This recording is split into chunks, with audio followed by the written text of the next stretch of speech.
Pendengar sekilas damai yang berbahagia, tanpa hasrat di dunia ini adalah kebahagiaan, penaklukan nafsu indriawi. Namun, pemadaman keangkuhan sang aku, itulah sesungguhnya kebahagiaan tertinggi. Demikian Penggalan Udana 2 ayat 1. 7 minggu setelah kecerahan. Pada minggu pertama, Sang Bagawa duduk menatap pohon asata selama 7 hari tanpa henti, merasakan kebahagiaan keterbebasan. Pada hari terakhir, Bagawa merenungi musabab yang saling bergantung, yang membuat semua makhluk terus berputar dalam duka. Dalam musabab yang saling bergantung itu, Bagawa melihat apa yang dapat membuat semua makhluk terus terbebas dari duka. Pada minggu kedua, Sang Bagawa berjalan ke timur laut, lalu berdiri sambil menatapi pohon bodhi terus-menerus tanpa mengejapkan mata. Pada minggu ketiga, Bagawa menciptakan lintasan permata yang melintang dari timur ke barat di antara tempat berdiri dan tempat duduknya, dan berjalan melintasi lintasan itu selama 7 hari.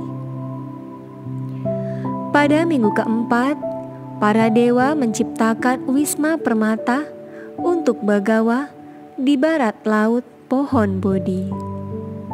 Sang Bagawa duduk bersila dalam wisma itu dan merenungi Dhamma secara mendalam. Pada minggu kelima, Bagawa berjalan menuju pohon Ajapala Nigroda. Bagawa berdiam dalam kebahagiaan. Datanglah seorang Brahmana bertanya, "Apakah seorang Brahmana itu?" Sang Bagawa menjawab, "Ia yang menyingkirkan kejahatan, tidak sombong, tidak ternoda, dan memiliki pengendalian diri, sempurna dalam pengetahuan, menjalani kehidupan suci, dan tidak memiliki keangkuhan terhadap apapun di dunia ini. Ialah yang layak disebut Brahmana." Rupanya Brahmana ini sombong. Ia pergi dengan mengeluarkan suara huhung. Itulah sebabnya ia dijuluki Huhungka. Waktu itu Mara berpikir, "Lama sudah aku mengikuti orang ini. Aku tidak menemukan kesalahannya. Sebenarnya kekuatannya jauh melampaui kekuatanku. Aku tidak mencapai yang telah ia capai. Aku belum memenuhi sifat-sifat sempurna sepertinya." Saat itu, ketiga putri Mara, Tanha, Arati, dan Raga menghampirinya dan bertanya, "Mengapa ayah bersedih?" Setelah mendengar keluhan ayah mereka, ketiga putri Mara mendekat dan mencoba menggoda Sang Bagawa. Apapun usaha mereka, Bagawa tetap teguh, karena ia tak lagi memiliki ketamakan, kebencian, dan kekelirutahuan. Akhirnya lenyaplah ketiga putri Mara itu. Pada minggu ke-6, Sang Bagawa berjalan dan duduk di bawah pohon Mucalinda. Saat itu, badai hebat menyerangi di luar musim.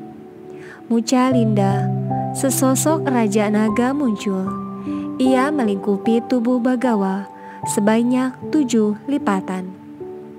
Ia lalu mengembangkan tudung besarnya di atas kepala Bagawa, melindungi sambil berpikir, "Semoga Buddha tidak merasa dingin atau panas, tidak terganggu lalat, kumbang, angin, matahari, dan makhluk merayap."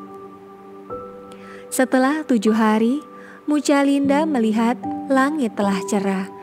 Ia mengurai lilitannya dan berubah wujud menjadi pemuda, lalu bersujud di hadapan Sang Bagawa. Pada minggu ke-7, Sang Bagawa bangkit menuju pohon Raja Yatana di selatan pohon Bodhi. Bagawa duduk bermeditasi di sana dalam kebahagiaan Nibbana. Nantikan Sekilas Dhamma episode berikutnya yang berjudul Tapusa dan Balika, dua pengikut pertama.